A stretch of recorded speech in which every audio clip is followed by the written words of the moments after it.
Hello everyone and welcome back to my Bold and Beautiful 29 YouTube channel. I hope you guys are having a wonderful day. Before we start, please hit the subscribe button and give this video a thumbs up. At Forrester Creations, Ridge appears in the doorway and says, "It's lonely at the top, isn't it, family?" Carter turns to look at him. Ridge takes in the blood from the broken choker and muses, "Blood on your hands. That tracks. You stole this company from your family, you betrayed your stylish friend, and you killed a fellowship."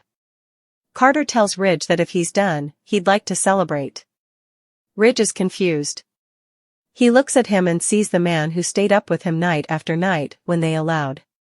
His father was dying, the man who stayed on his settee after Maya left him. "This is my company, and you stole it from me." Carter argues, "I'm guarding it." Ridge asks if that's what he tells himself so he can sleep at night. He points out he's thrown his life down for a woman who only started talking to him when she demanded commodity. Carter says he pictured of taking the company from a couple of bullies who inked a contract without reading it. He took power from a man who wouldn't tell his son to stop calling workers whimpers. Ridge is seeing commodity differently. He sees a man who's spooked of what he's come, he's hysterical, all of this will eat him alive. Carter abominated betraying Ridge, but it had to be done. Ridge asks if he'll keep trying to stand on the moral high ground. His head is so far over in the shadows he can't see what Hope is doing to him. He reminds Carter they held a meeting and decided to cut Hope for the future. "You agreed with that. What happened?" When Steffi asked him to run the company with her after he stepped down, it would have been the perfect time to bring up his ideas, but he didn't do it. Why do it now? What changed? Carter says he walked into an office and heard Steffi hanging Hope if she didn't stay down from her hubby. Ridge concedes that Steffi made it particular, perhaps because she didn't want her little gal smelling around her hubby. Carter snoots. Ridge says he put his name on paperwork and stole the company. Is that good leadership? Carter retorts, "At least I didn't have Charlie companion your son out of the structure." Ridge says, "You're too good for that." Carter says, "Damn right. He's so good, he let Steffi come back by." He invites Ridge to do the same. Ridge wouldn't answer to him and Hope, not in this continuance. Carter thinks it kills Ridge to see that the jewelry line was the right move. Ridge hollers, "The jewelry line had nothing to do with you." Indeed, if they pretend it did. Where's the party? He texted Electra before, she didn't feel that happy. It should have been a big day for Brooke, but it wasn't. Carter says they'll come around. Ridge says they won't. Carter says it doesn't matter. Moment was a palm for the new Forrester Creations. Ridge says he has good instincts, but not good morals. His makeup as a man, as a friend, is awful. Hope can tell him he's an idol, but you know who you are. You've ended your soul to gain the world, and now all you want to do is turn back time. Tell me I'm wrong. Hope storms into the design office and smothers to her mama that they should be celebrating right now. Brooke asks why she's not with Carter. She asks her son what's wrong. Hope is tired of losing. Indeed, when they win it feels like a loss.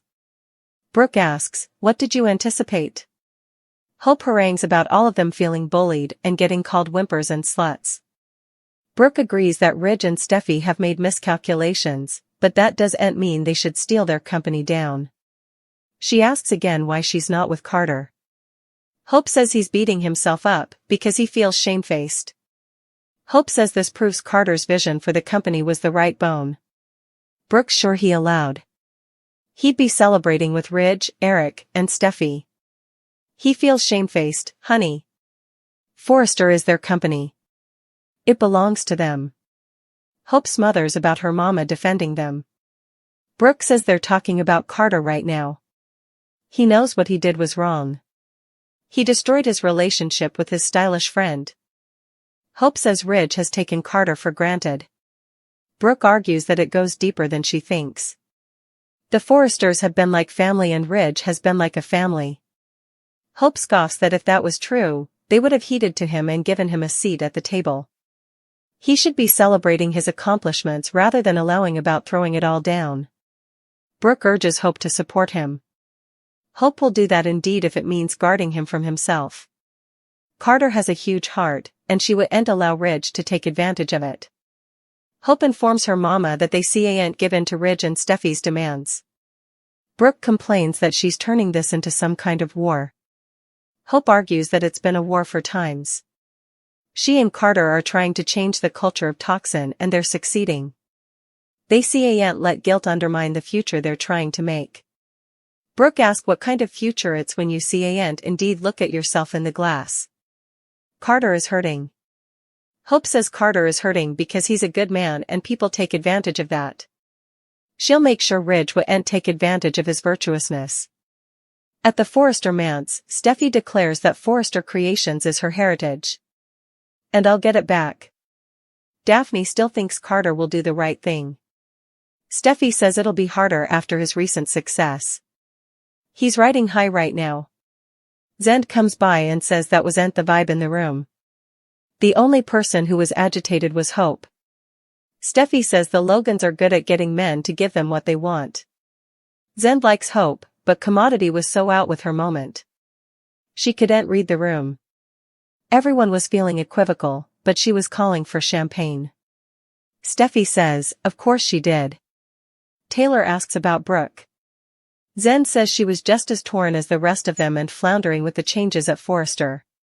Steffi tells Zend that Brooke doesn't watch about anything but herself. Zend argues she loves Uncle Ridge and this preemption is importing on her. Taylor says she should prove it also by talking to Hope and getting her to stop. In the main office, Carter tells Ridge he can drag him all he wants but he wouldn't give him the company back. Ridge wonders how Hope did this to the most honest man he knows. Carter tells him to stop condemning Hope. All she did was support him. Ridge bellows, I supported you.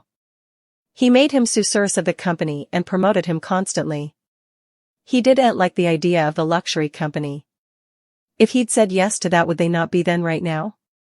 He asks Carter what the first thing he said to him when they met. Carter sighs, you said I'm going to have to start working out if I'm going to wear shirts this tight. Ridge asks, and what was your comeback? Carter replies, says the Joe who's trying to bring mullets back. Ridge says they clicked at that moment. He trusted him right down. Why can't he trust him when he tells him Hope is taking him for a lift? He always falls in love so hard and doesn't see the red flags. Carter demurs that what he and Hope have is real. All Ridge knows is that she got what she wanted, like that, he snaps his fritters. Carter says Hope wanted respect. Ridge yells, she wanted to beat Steffi. That's all she's ever wanted for times. And now you're caught up in the middle of it because you supported her. Connections are supposed to make you a better person, not more important. Are you a better person now than when I first met you? Losing the company was awful, but losing you I allowed. The two of us would be sitting on a domain bench when we were 90. Losing his stylish friend in the world broke him. Now I'm done. Ridge heads to the door and Carter says, stay. He no way allowed. He'd be implanting his ideas for the company without his family. I miss our fellowship, Ridge. I miss my family. He throws his arms around Ridge, who stiffens, also hugs him back. Hope walks by and gawps at the teary-eyed men.